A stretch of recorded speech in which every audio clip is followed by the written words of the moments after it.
a guy in Los Angeles, all over the front page of the newspaper. He just passed the bar after taking it 48 times.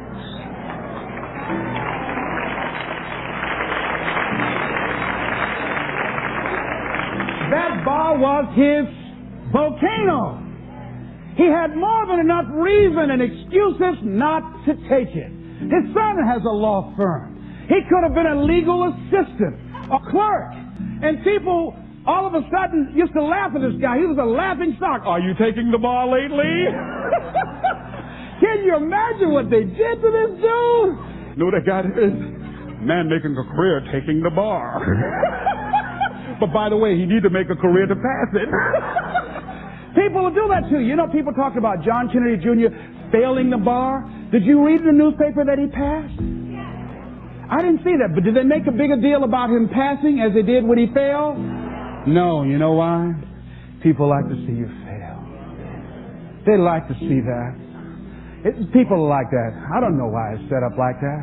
I was on the expressway, traffic was jammed up. You know what was happening? It was an accident. But people pull over to the side to get out of their car to go look, to see somebody else's suffering. That's why talk shows are so popular. So people like to hear other people's misery. Get it caught up in that. Then they go magnify it in their own life because that's all they focus on. I bet not catch you going to any accidents here. Bob Boyd went to conquer his volcano like that gentleman who decided it doesn't matter how many times I fail.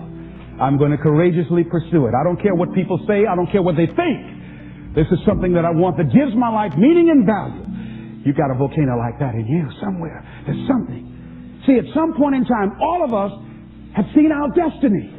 I was 6 years old. A man by the name of Reverend Ed Graham, a Mount Zion Baptist Church in Miami. I was 6 years old right before Christmas. My mother was ill. We had no food in the house. And this tall, strapping man around 6'1" came to the door with a food basket in his hand. And he said, "Hello, is this the Brown family?" My mother said, "Yes. I understand that you have 2 sons and a daughter and that you have no food." "Yes, I'm from Mount Zion Baptist Church, and around Christmas time we pass out food baskets to needy families. Take the basket in behalf of the church and have a nice Christmas." And when he walked out, I said, "Oh boy, I'd like to be like that man." And I went to his church and I used to watch him speak, and tall and powerful and dynamic speaker, such eloquence. One of his favorite people was the poet Kipling, who wrote, "If you can keep your head when all about you are losing theirs and blaming it on you." What eloquence he had. And I said, "Oh, I would hunch Wesley."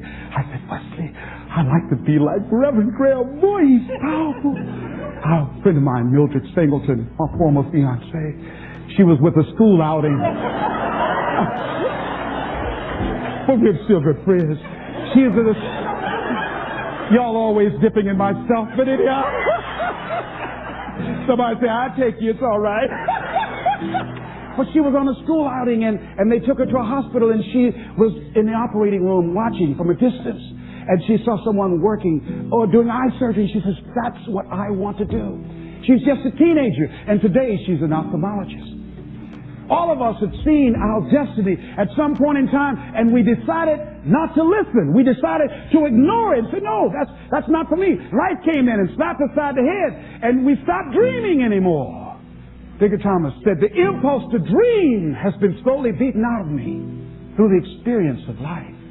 And that's what causes many of us to give up on our volcano. The experiences and the challenges, the defeats, the disappointments, and the failures of life. Then we decide to prematurely throw in the towel on ourselves, or to sell out on our true potential, sell out on living our dreams, feeling that we're not good enough, not wanting to make any mistakes, particularly if you're raised with a great deal of criticism. So you've got to be willing to prepare yourself and do the best you can. Take your best shot and let the chips fall where they may. And so as you begin to look at people become afraid of success because they feel they're not good enough, they can't handle it, the responsibility is too big. I've been there. And when you feel that way, you begin to unconsciously work against yourself to make sure that you don't get it. You begin to sabotage your own potential in a variety of ways through procrastinating, through not taking care of business, not giving reports on time, not spending your time wisely, squandering your time looking at a lot of idle television, or spend all your time lamenting and complaining about how bad things are, using your energy negatively rather than positively, complaining rather than producing. That's what we do when we're afraid of really making it. And when you're afraid of the unknown, when you're afraid to take that leap, when you're afraid to venture out there, that's a real challenge.